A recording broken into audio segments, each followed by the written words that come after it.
एक पहाड़ी के नीचे रामगढ़ नाम का एक गांव था। गांव के सारे जानवर हरी घास खाने के लिए सुबह उसी पहाड़ी के ऊपर बसे जंगल में जाते और शाम होते होते घर वापस आ जाते थे। हर दिन की तरह लक्ष्मी नाम की एक गाय अन्य गायों के साथ उसी पहाड़ी के जंगल में घास खाने के लिए गई थी।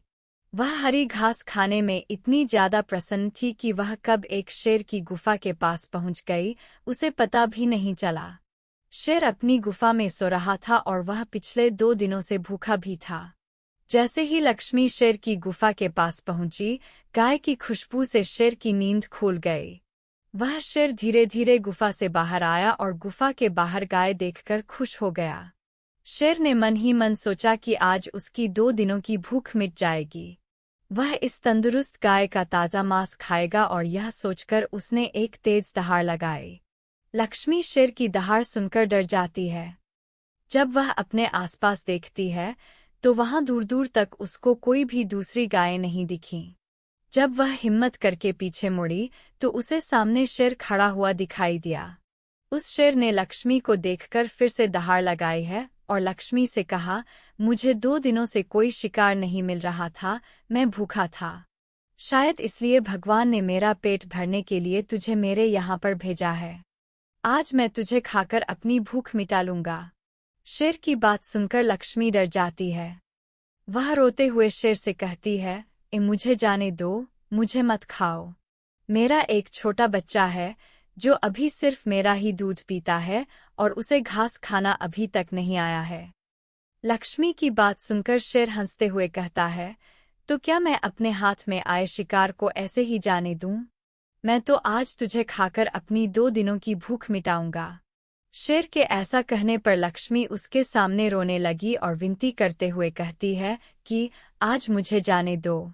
मैं आज अपने बछड़े को आखिरी बार दूध पिला दूंगी और उसे बहुत सारा प्यारा करके कल सुबह होते ही तुम्हारे पास आ जाऊंगी।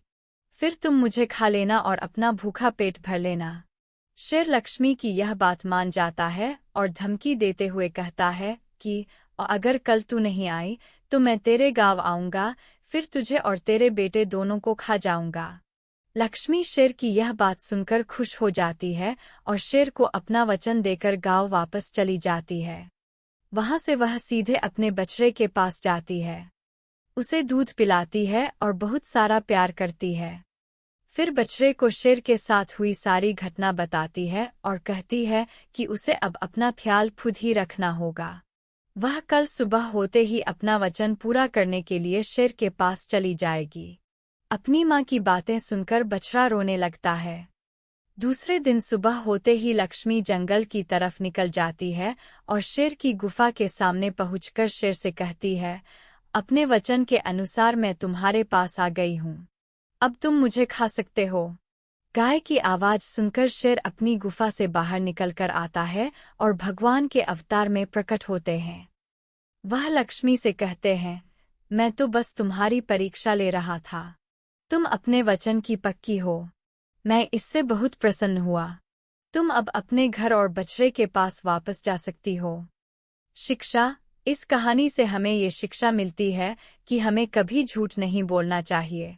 सदैव अपने वचनों पर अडिग रहना चाहिए। भगवान हमेशा सत्य बोलने वाले का साथ देता है। ऐसी ही प्रेरणादायक कहानी सुनने के लिए हमारे चैनल को सब्सक्राइब करें, लाइक करें, शेयर करें। धन्यवाद।